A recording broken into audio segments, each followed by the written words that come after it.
Okay, here's the register. I got held up a little bit just getting the guys to make the parts. Basically, when I first got this machine, there was no glass. There was some glass inside of it.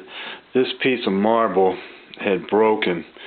The cost of making a thinner piece of marble and then drilling the holes. You can see the guy didn't even do this part right.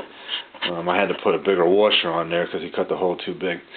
But the whole machine had been covered in gold, cellophane or something. I removed that. I painted the back black, the front you can see. I hope you can see it. And then I rebuilt the bottom. This was tore up pretty bad. I had to re-glue it and straighten it. Same here. Cleaned the drawer. These machines, you almost had to be you had to have a talent to work the machine, because in order to get it to work right, both 2 or even 3 keys had to be pushed down and then forced back up. Not all the way, you just had to get him started, and the rest of the way they would have come up. So it's kind of difficult to get 2 or even 3 to go down and then to make them turn around and come back up. So inside I cleaned it and I oiled it, and we prevented that from occurring. The drawer used to open, it would pop out about this far, just about 4 or so inches. I don't know how well you can see the side. The side is supposed to mimic wood, and the whole thing was like that too, the whole inside and out. Like I said, I took it apart, I painted it black top to bottom. Now under here is the things we don't have. Okay, we've got the keys here. These keys work. There would have been a key for here, and it would have locked down into here. We don't have that key. Of course, now you open this, you'll see that I left the original. This is more of what it was, even worse, really. The outside here, the part that I painted black was even worse than this. You have a little counter, a little gizmo here. You can reset this one.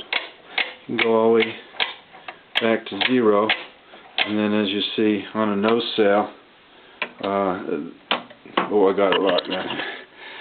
Both the customer and the no sale. I mean, everything works. Absolutely everything works.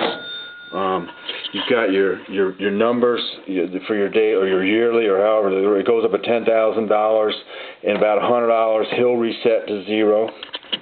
You've got this little counter here that tells you how many times you've opened up the top here, and he's about 40 away from clicking back to 0, resetting to 0. This opens your drawer right here. You can see the drawer. He opens quite well now. He comes all the way out. All this is cleaned. He's got the wide beals, which is kind of neat. I oiled him the whole bit. This here little gizmo here will stop you from, if you turn it, it's hard to turn. You turn it, it'll stop you from working the keys. We don't have this key right up here, which would have been a guy that would have been, you'd hit it 10 times and he would have reset your counter here. We don't have that key. I just manually worked it so that now it's almost ready to go back to 0. So you can see here where your lock would go down into the thing there. It's just a little bit tougher with one hand here. So you're just going to shut the thing back again. This is a 2-handed gizmo and I only have 1 hand. So, okay, we got that. And so we'll come around the back. I paid a guy about $30 to cut this glass. I know you can't see it, but he's there. He's the right size. You can see the back. It's flat black. I try to keep it as period as I could. And that's about the machine. Let me see if I can do some 2s. He won't let you do like an 8 and a 6 to add up.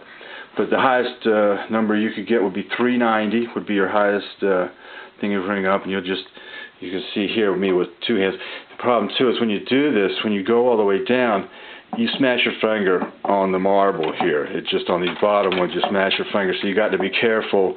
You used to have to lift it up, which made it tough to bring it down without smashing your fingers. Get it all the way down there, and then also get it back up. You'll see here I'll just press the 8. I'll leave it down, and he will just I won't have to push this guy up. He just come up all by himself. He rings up the 8 cents. Now I did try to clean these numbers here. Okay, here's a, see if I could ring up a 13. Now I did this one over here, the $3 one. I tried to clean it, but I tell you what, put some Fantastic on that thing and it just tore him up. But this is the only one. On the other side he's fine, and the rest of the numbers are okay. Now the only other thing, the only other real tricky part is going to be replacing these here. I had a devil of a time trying to remove the cap here and the plastic thing, the cap mostly, to get to the number below. I was just prying away with a nice expensive chisel, and eventually I did get the thing to, one just popped off. He just popped off. I was trying all kinds of ways, and then all of a sudden he just popped off. So the hardest part is going to be to find these numbers. They're not easily found. Second hardest part is going to be to remove the tops to put the numbers back down there. And that's almost like $100, maybe even close to $100 job. I'm probably going to want to stick around 500 and bring it out to Vegas and see if I can get close to that off of them. Or if you think you want to take a closer look at it, I can. You either come over here, or I'll bring it down to the flea market there, and you can see him even closer up. So that's about what he does, what he is, and I'll put this online and get it sent to you as soon as I can. Okay.